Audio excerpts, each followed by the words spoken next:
Do Kwon, Terraform Labs should get $5.3 billion fine, second tells court. The massive sum is a conservative measure of Terraform Labs and Do Kwon's ill-gotten gains, according to the second. The second asked a New York judge to impose $5.3 billion in fines against Terraform Labs and Do Kwon to resolve the civil fraud case against them. The regulator says the fines are a conservative but reasonable approximation of Terraform and Kwon's ill-gotten gains from the fraud. The U.S. Securities and Exchange Commission second has asked a New York court to impose $5.3 billion in fines on Terraform Labs and company founder Do Kwon for their role in the $40 billion implosion of the Terra ecosystem in 2022. Terraform Labs and Kwon were found liable on civil fraud charges earlier this month when a Manhattan jury concluded that they had misled investors about the stability of their so-called algorithmic native stablecoin, Terra USD, and the use cases for the Terra blockchain. In the second's motion for final judgment, filed 2 weeks after the conclusion of the trial, the regulator is requesting that Terraform Labs and Kwon pay $4.74 billion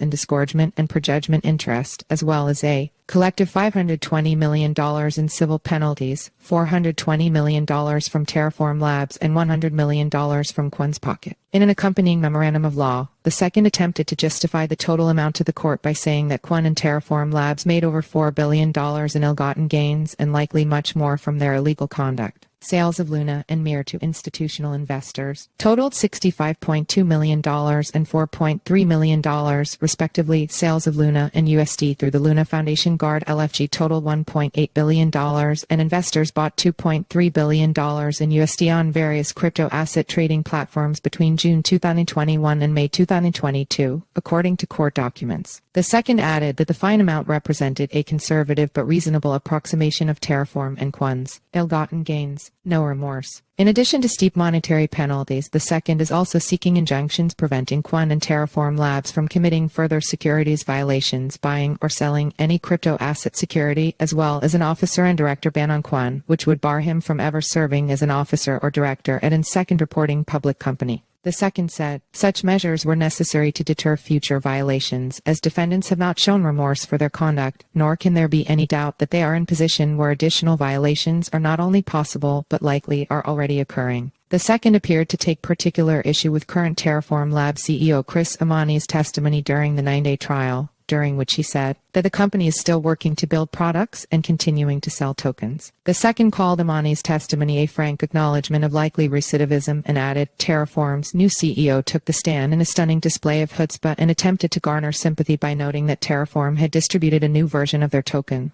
Luna 2.0, to their victims, all the while continuing to spend the millions they had reaped from investors and engaging in additional unregistered distributions of these securities. Terraform weighs in. In a motion filed the same day as the second's, Terraform said that the court should not grant the second any injunctive relief or disgorgement against it, only an appropriate civil penalty per violation that the second can prove occurred in the U.S. During the trial, Amani testified that the company, which is currently in bankruptcy, had approximately $150 million in assets remaining. A representative for Terraform Labs did not respond to CoinDesk's request for comment. Do Kwon. Kwon's lawyers also filed a memorandum of law claiming that injunctive relief against him is not warranted due to the fact that he is not currently employed and has pending criminal charges against him. They also added that Kwon has no illegal profits to disgorge. Kwon remains in Montenegro, where he was arrested and jailed last year for attempting to use forged Costa Rican travel documents en route to Dubai. The Montenegrin government is currently weighing competing extradition requests from both the U.S. and South Korea, Kwon's native country, which both hope to try him on criminal charges tied to the Terra collapse.